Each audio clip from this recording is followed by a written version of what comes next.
আপনি কি কখনো এমন কিছু হাতে ধরেছেন বা এমন কিছু দেখেছেন যার জন্য সঙ্গে সঙ্গে অনুভব করেছেন যে এর অস্তিত্বই থাকা উচিত নয়? আজকের গল্পটি এমনই একটি বিষয় নিয়ে, একটি খণ্ড, মানচিত্রের একটি খণ্ড, যা আজ থেকে ৫০০ বছরেরও বেশি আগের, এবং এটি তৈরি আরও ঐতিহাসিক সময়ের বিভিন্ন সোর্স থেকে। কিন্তু এই মানচিত্রটি এমন জায়গা দেখিয়েছে যা সেই সময়ের মানুষের জানার কথাই নয়। আসুন আজকে আমরা পিরিরেইসের ম্যাপ নিয়ে কথা বলি। বছরটা ১৫১৩ সাল। দুনিয়াটা যেন থম মেরে আছে। কলম্বাস মাত্র ২০ বছর আগে আমেরিকাতে পৌঁছেছে। ম্যাগেলান পৃথিবী প্রদক্ষিণ করার প্রস্তুতি নিচ্ছিলেন। সারা দুনিয়াকে ঘুরে দেখার এবং নতুন নতুন জায়গা আবিষ্কার করার নেশা যেন সবাইকে পেয়ে বসেছে। কিন্তু ওই সময় অটোমান সাম্রাজ্যের কেন্দ্রস্থলে আহমেদ মুহিউদ্দিন পিরি নামে একজন ব্যক্তি, যিনি পিরিরেইস নামে বেশি পরিচিত, চুপচাপ নিজের মতো কিছু ম্যাপ নিয়ে কাজ করছিলেন। পিরি একজন নৌসেনাপতি ছিলেন না, তিনি ছিলেন একজন দক্ষ কার্টোগ্রাফার, মানে যারা মানচিত্র আঁকেন। সারা দিন রাত তিনি মানচিত্র নিয়েই ব্যস্ত থাকতে পছন্দ করতেন। ১৫১৩ সালে তিনি প্রায় ২০টি বিভিন্ন জায়গা থেকে মানচিত্র নিয়ে একটি বিশ্ব মানচিত্র সংকলন করেন, যার মধ্যে আরবিক চার্ট, স্প্যানিশ এবং পর্তুগিজ মানচিত্র, এমনকি ক্রিস্টোফার কলম্বাসের থেকে নেওয়া মানচিত্র পর্যন্ত রয়েছে। সেই মানচিত্রের মাত্র ১/৩ আজ বেঁচে আছে, কিন্তু সেই মানচিত্রের টুকরোটি আমাদের সারা পৃথিবীর ইতিহাসের ভিত্তিকে নাড়া দেওয়ার জন্য যথেষ্ট। তাহলে কি আছে ওই মানচিত্রে? আসুন একটু বিস্তারিতভাবে দেখি।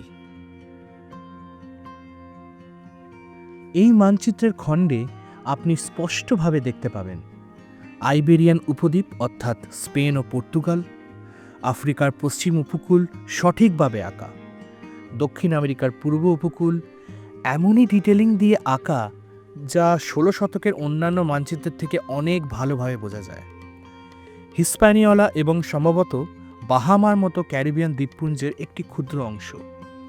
তারপর অদ্ভুত একটা ব্যাপার, দক্ষিণ আমেরিকার নিচে সুদূর দক্ষিণ পর্যন্ত বিস্তৃত একটি দীর্ঘ বাঁকানো উপকূল রেখাসহ একটি বিশাল ভূখণ্ড রয়েছে।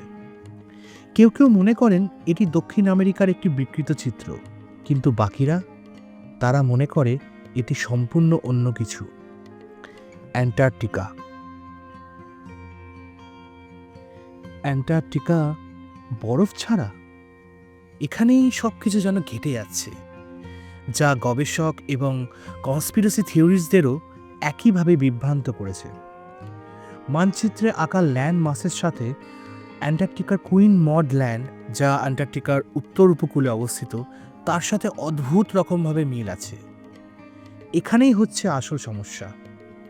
১৮২০ সালের আগে পর্যন্ত অ্যান্টার্কটিকা আবিষ্কারই হয়নি, আর পিরিরেইস তার মানচিত্র এঁকে ফেলেছেন ৩০০ বছরেরও বেশি সময় আগে। এবং তারপরেও এটির তো বরফে ঢেকে থাকার কথা, কিন্তু এখানে মাটি কিভাবে এলো? এটি বরফ ছাড়া রয়েছে কিভাবে? এটিকে পার্বত্য উপকূল রেখা এবং বিশদ বিবরণ সহ মানচিত্রে দেখানো হয়েছে, যা মানচিত্রকারদের জানা উচিতই ছিল না। যদি এটি অ্যান্টার্কটিকা হয়, তাহলে এটাই বোঝায় যে কেউ হাজার হাজার বছর আগে এটির ম্যাপ করেছিল, বরফে সেখানকার জমি ঢেকে যাওয়ার আগে, যার অর্থ লাস্ট আইস এজে মানুষ বা অন্য কিছুর সমুদ্রে ভ্রমণের জ্ঞান এবং মানচিত্র আঁকার ক্ষমতা ছিল। পিরিরেইসের মানচিত্র প্রাচীন সভ্যতা সম্পর্কে আমরা যা জানি তা যেন সম্পূর্ণভাবে নতুনভাবে পুনর্লিখন করছে। এখন দেখা যাক পিরিরেইস নিজে কি বলেছেন। মানচিত্রে লেখা নোটগুলিতে, হ্যাঁ, তিনি ঠিক ম্যাপের ওপরই লিখেছিলেন।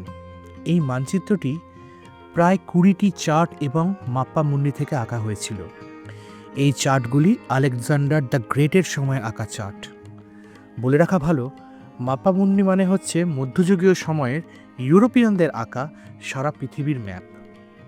আলেকজান্ডার দ্য গ্রেট, তার মানে এই ম্যাপগুলোর উৎস প্রায় ৩০০ খ্রিস্টপূর্বাব্দের বা সম্ভবত তারও আগেকার। এখন ইতিহাসবিদদের কাছে এতটা প্রাচীনকাল থেকে রয়ে যাওয়া এই ধরনের উন্নত চার্টের কোনো রেকর্ড নেই, কিন্তু এটি একটি সম্ভাবনার পথ দেখায়। প্রাচীন গ্রন্থাগারগুলি, সম্ভবত বিখ্যাত আলেকজান্দ্রিয়ার গ্রন্থাগারে, হয়তো এরকম অত্যাধুনিক ভৌগোলিক জ্ঞান সংরক্ষণ করে রাখা হয়েছিল যা পরে হারিয়ে গিয়েছিল। কিন্তু কিছু কি পরে উদ্ধার হয়েছিল? এখানে আরেকটা অদ্ভুত ব্যাপার আছে। বিশেষত ১৫ শতকে একটি মানচিত্র তৈরি করার সবচেয়ে কঠিন অংশগুলোর মধ্যে একটি হলো দ্রাঘিমাংশ অর্থাৎ লঙ্গিটিউড ঠিক করা। অক্ষাংশ অর্থাৎ ল্যাটিটিউড, যা আপনি আকাশের তারা দেখে গণনা করতে পারবেন, কিন্তু দ্রাঘিমাংশ, এর জন্য প্রিসাইজ টাইম কিপিংয়ের প্রয়োজন ছিল, যা ১৭ শতকের আগে অবধি আবিষ্কারই হয়নি। তবুও পিরি রেইসের মানচিত্রের উপকূল বরাবর অদ্ভুত সঠিক লঙ্গিটিউডের স্পেসিং রয়েছে। কিভাবে? কেউ মনে করেন যে তিনি পুরনো অজানা মানচিত্র থেকে এরকম মানচিত্র আঁকতে শিখেছিলেন। অন্যরা বলছেন এগুলো সবই লাকি গেস। কিন্তু ম্যাপে এটি এতটা নির্ভুলভাবে আঁকা যে সেটা খারিজ করা দুঃসাধ্য ব্যাপার। এখন সত্যি কথা বলতে গেলে অনেক পণ্ডিত বিশ্বাস করেন যে পিরি রেইসের ম্যাপে আঁকা অ্যান্টার্কটিকা কেবল দক্ষিণ আমেরিকাকে বিকৃত করে স্ট্রেচ করে তৈরি করা হয়েছে। মানচিত্রকাররা প্রায়শই অসম্পূর্ণ তথ্য একত্রিত করে, অনুমান করে, তারপর ফিল ইন দ্য ব্ল্যাঙ্কস করে দেয়। তাই হয়তো পিরি রেইস ঠিক সেটাই করেছিলেন, দক্ষিণ আমেরিকা এবং আফ্রিকার উপকূলগুলোকে এক দীর্ঘ, লম্বা এবং অদ্ভুত দেখতে দক্ষিণ গোলার্ধের মহাদেশে একত্রিত করে। কিন্তু এখানে কতকগুলো পয়েন্ট আছে যা এই রহস্যটিকে বাঁচিয়ে রেখেছে। এক, তার মানচিত্র সমসাময়িক মানচিত্রকারদের থেকে অনেক বেশি সঠিক ছিল। ২, যে ধরনের সোর্সগুলি থেকে তিনি মানচিত্রটি তৈরি করেছিলেন সেগুলোর আর অস্তিত্ব নেই। ৩, আর তিনি আমাদের জন্য এমন কিছু উপহার দিয়ে গেছেন যা আমরা হয়তো কখনোই পুরোপুরিভাবে পুনরুদ্ধার করতে পারবো না। এটি তাহলে এখন কোথায় আছে? বর্তমানে পিরি রেইস মানচিত্রটি ইস্তানবুলের তোপকাপি প্যালেস মিউজিয়ামে রাখা আছে। তার মাত্র একটি অংশ বেঁচে আছে, যার সাইজ প্রায় একটি সাধারণ পোস্টারের আকার। কিন্তু এই ছোট্ট অংশটি এখনও মুগ্ধ করে চলেছে ইতিহাসবিদ, বিজ্ঞানী এবং অভিযাত্রীদের। এখন মানব সভ্যতার অফিসিয়াল টাইমলাইন নিয়ে প্রশ্ন উঠছে, কারণ আপনি যেভাবেই দেখবেন না কেন পিরি রেইস মানচিত্রটি একটি চ্যালেঞ্জ হয়ে দাঁড়ায়। তাহলে আমাদের পূর্বপুরুষরা কি আরও অনেক অ্যাডভান্স ছিল? তাহলে কি কোথাও কোনো এক সময় কেউ পৃথিবীর বিভিন্ন প্রান্তের ম্যাপগুলো তৈরি করেছিল যা আজ আমরা সম্পূর্ণ ভুলে গেছি? তা এখনও রহস্য। এটি ছিল পিরি রেইসের মানচিত্রের রহস্য। একটি ভুলে যাওয়া লাইব্রেরির টুকরো, নাকি কেবল এক শিল্পীর কল্পনার এক অদ্ভুত দুর্ঘটনা? আপনি নিজেই সেটি ভেবে দেখুন।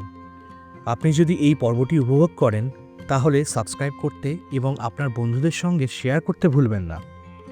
আপনার এই এপিসোডটি কেমন লাগলো সেটি কমেন্ট সেকশনে জানান। আমি অভিষেক, আবার দেখা হবে পরের পর্বে। ধন্যবাদ।